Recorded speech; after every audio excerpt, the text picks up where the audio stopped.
नमस्कार, मैं अरविंद। आज आपको भारत के भूगोल के बारे में बताएंगे। लक्ष्य एकेडमी में आप लोगों का स्वागत है। आज हम भारत के भूगोल के बारे में विस्तार पूर्वक अध्ययन करेंगे और बहुत ही सरल और सुगम शब्दों में, अच्छी तरह शब्दों में समझेंगे, विस्तार पूर्वक पढ़ेंगे। ठीक है, देखिए भारत का भूगोल, इंडियन ज्योग्राफी, भारत का भूगोल। सबसे पहले हम ये देखेंगे कि भूगोल का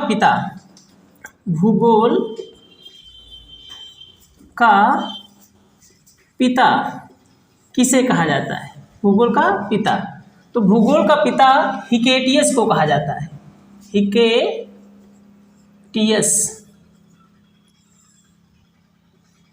हिकेटियस महोदय को कहा जाता है। भूगोल का पिता किसे कहते हैं? हिकेटियस महोदय को कहते हैं। भूगोल, वास्तव में भूगोल है क्या? भूगोल जो है वो दो शब्दों से मिलकर बना है। ठीक, जियो प्लस ग्राफी। जियो का अर्थ होता है वर्णन, जियो का अर्थ होता है पृथ्वी, ग्राफिया का अर्थ होता है वर्णन करना।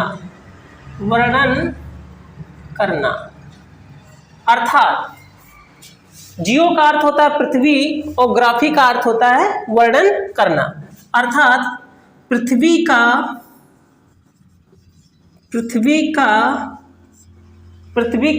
वर्णन करना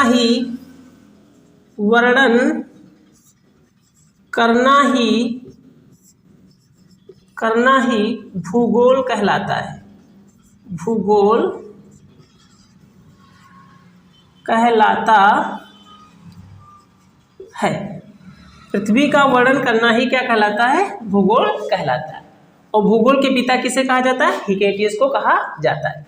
अगर जनक पूछता है, जनक के बारे में, भूगोल का जनक के बारे में कहता है, पिता या जनक, तो हिकेटियस के साथ साथ इरेटोस्थनीज का नाम भी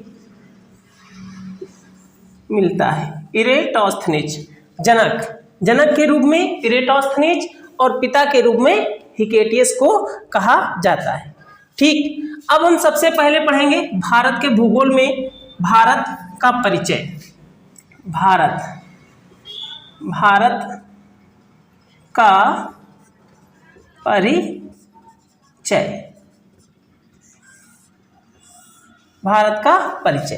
परिचय में सबसे पहले हम देखेंगे इसका नामकरण, यानी इसका नाम, भारत का नाम, क्या क्या नाम है, भारत को किन किन नामों से जाना जाता है, किन किन नामों से पुकारा जाता है, भारत का नामकरण के बारे में पढ़ेंगे। तो सबसे पहले हम पढ़ते हैं कि भारत में इसको भारत नाम किसने दिया? तो ये है राजवंशों द्वारा। राजवंशों में आपके राजा भरत के नाम पर पड़ा। भारत का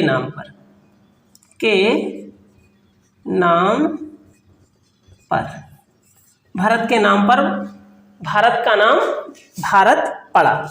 इंडिया, इंग्लिश में इसको क्या कहा जाता है? इंडिया कहा जाता है। इंडिया कहा जाता है। इंडिया शब्द भारत को इंग्लिश में कहा जाता है इंडिया। ये ग्रीक या इंडस महोदय के द्वारा इसका नाम दिया गया। ग्रीक, जिसको हम क्या कहते हैं? इंडस कहते हैं। इंडस, ये लोग, इनके द्वारा, क्योंकि ये ग्रीक या इंडस, सिंधु नदी, जिसको सिंधु को इंडस के नाम से इसका नाम इंडिया नाम पड़ गया। ठीक, इसी तरह से भारत को हिंदुस्तान,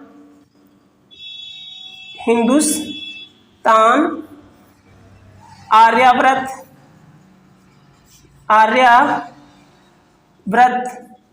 जम्बूद्वीप,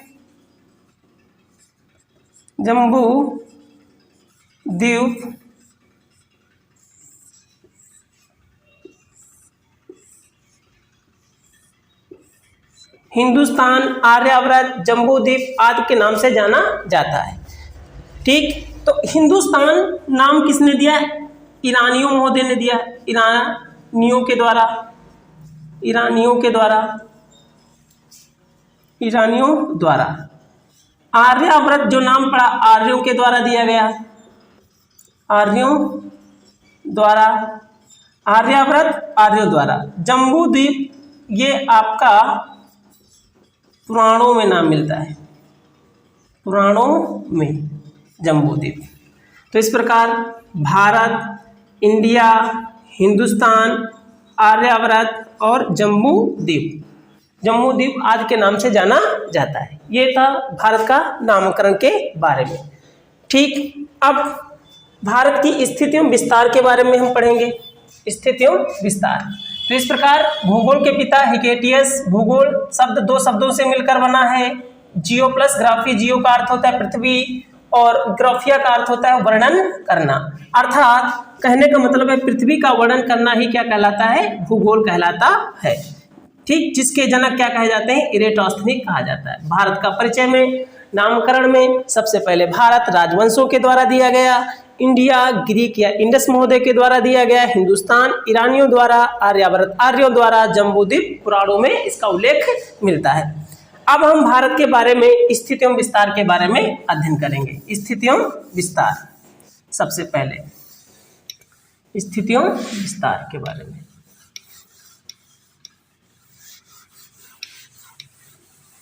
चलिए सबसे पहले हम देख लेते हैं भारत की स्थिति। भारत कहाँ पर स्थित है?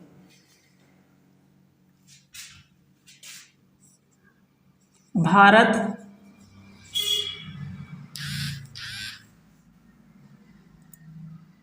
ग्लोब में उत्तरी पूर्वी गोलार्ध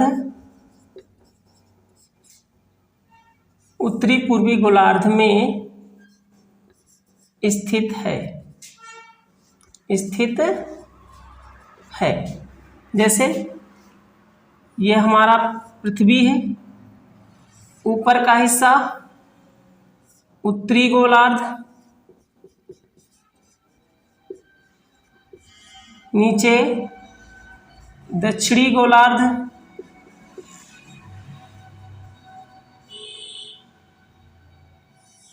इधर का हिस्सा पूर्वी गोलार्ध,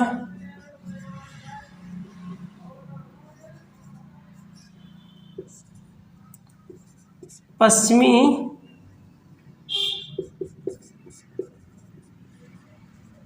गोलार्ध। भारत हमारा यहाँ पर स्थित है।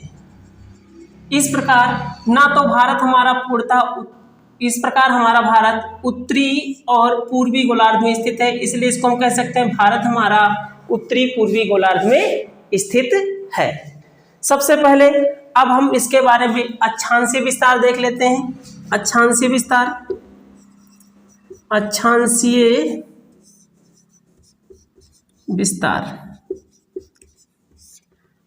अक्षांशीय विस्तार में देखेंगे। अक्षांश यानी जो रेखाएं ग्लोब पर पड़ी रेखाएं होती हैं उनको हम क्या कहते हैं? अक्षांशीय विस्तार रेखाएं कहते हैं। अक्षांशीय विस्तार में सबसे पहले हम देखेंगे भारत के बारे में।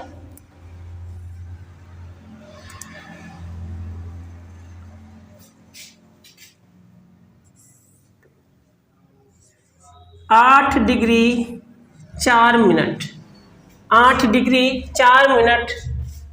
उत्तरी गोलार्ध से लगा करके 37 डिग्री 6 मिनट तक उत्तरी अक्षांश, 8 डिग्री 4 मिनट से उत्तरी अक्षांश,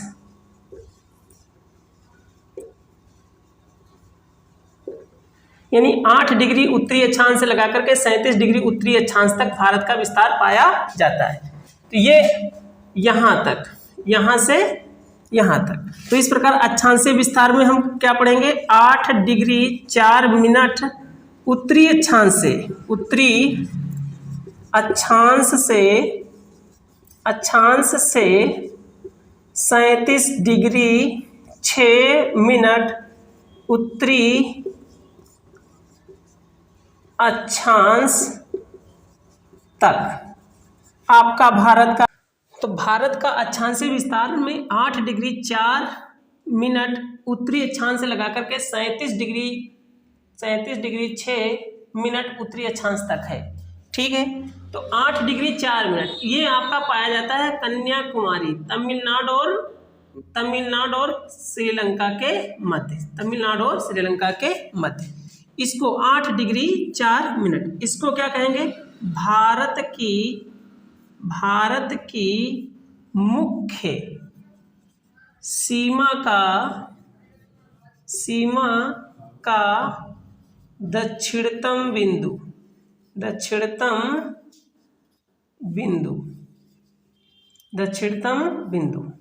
भारत की मुख्य सीमा, यहाँ पर एक शब्द जुड़ा है मुख्य सीमा का दक्षिणतम बिंदु, जिसका नाम है 8 डिग्री 4, ये कहाँ से निकलता है, इसका नाम है कन्याकुमारी,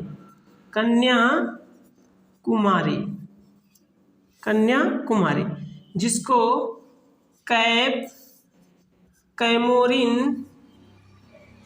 कैमोरिन नाम से भी जाना जाता है, कैप कैमोरिन या कन्याकुमारी। ये कहाँ पाया जाता है, तमिलनाडु और श्रीलंका, तमिलनाडु के पास, ये वाला तमिलनाडु के पास मुख्य, अगर कहता है मुख्य सीमा का दक्षिणतम बिंदु, यहाँ पर मुख्य सीमा कहेगा, यदि क्या कहेगा 6 डिग्री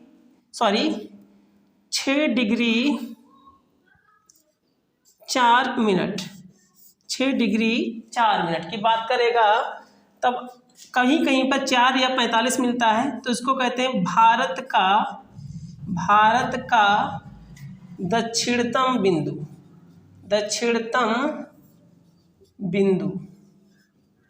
भारत का दक्षिणतम बिंदु तब आपका आएगा यहाँ पर 6.4, ये आपका है इंदिरा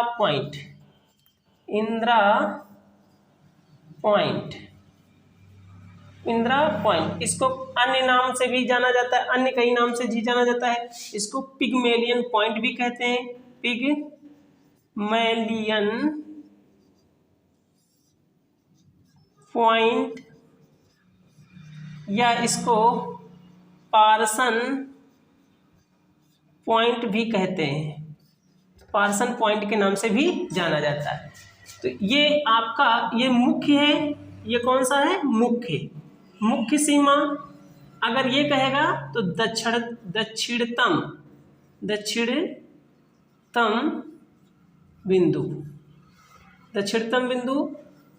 दक्षिणतम बिंदु आपका हो गया कौन सा, पिगमेलियन पॉइंट या पार्सन पॉइंट या इंदिरा पॉइंट, इसके 3 नामों से जाना जाता है। तो दक्षिणतम बिंदु में आपका मुख्य सीमा के अंतर्गत आएगा आपका कन्याकुमारी, मुख्य सीमा का दक्षिणतम बिंदु कन्याकुमारी, जिसको कैप कैमोरिन कहा जाता है, तमिलनाडु के पास पाया जाता है। अगर कहेगा भारत का दक्षिणतम बिंदु, तब आपका आएगा इंदिरा पॉइंट, जो आपका कहाँ पर स्थित है, अंडमान निकोबार द्वीप समूह में स्थित है, निकोबार द्वीप समूह में स्थित है। यदि इसी प्रकार अगर आपका कहेगा, ये तो हुआ दक्षिणतम बिंदु, अगर कहेगा उत्तरी बिंदु भारत का, तब आपका आएगा इंदिरा काल, ये आपका जम्मू कश्मीर में है, ये वाला आपका आ जाएगा बेटा इंदिरा काल आपका हो गया जम्मू कश्मीर। तो ये तो था अक्षांशीय विस्तार। तो अक्षांशीय विस्तार में आपने क्या पढ़ा कि 8 डिग्री 4 मिनट से लगा करके 37 डिग्री 6 मिनट तक आपका भारत का अक्षांशीय विस्तार पाया जाता है। इसी प्रकार हम भारत के बारे में पढ़ेंगे, देशांतरीय विस्तार के बारे में पढ़ेंगे। देशांतरीय विस्तार,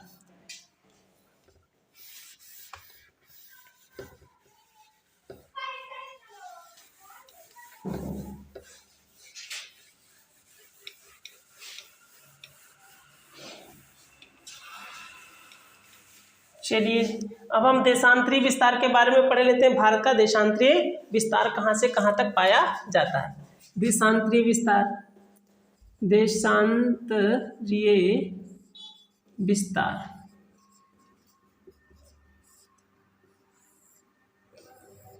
देशांतरीय विस्तार में देखेंगे। देखिए भारत का देशांतरीय विस्तार आपका कहाँ से कहाँ तक पाया जाता है। इसको देशांतरीय विस्तार को 2 भागों में हम डिवाइड कर सकते हैं। पश्चिम में, पश्चिम और पूर्व, पश्चिम और पूर्व, पश्चिम और पूर्व। ये आपका हो जाएगा, ये पश्चिम और ये वाला आपका हो जाएगा पूर्व, पूर्व में, और ये कौन सा हो गया आपका पश्चिम, पश्चिम में, पूर्व में और पश्चिम में, पूर्व में और पश्चिम में। पश्चिम देखिए, पश्चिम में आपका गुजरात से, गुजरात, गुजरात से, गुजरात, यहाँ से आपका देशांतरीय विस्तार पाया जाता है। 68 डिग्री 7 मिनट, 7 मिनट देशांतर, देशांतर से, देशांतर से 68 डिग्री 7 मिनट देशांतर से पूर्व में अरुणाचल प्रदेश, अरुणाचल प्रदेश तक, अरुणाचल प्रदेश तक। यह आपका होगा 97 डिग्री 25 देशांतर, देशांतर 97 डिग्री 25।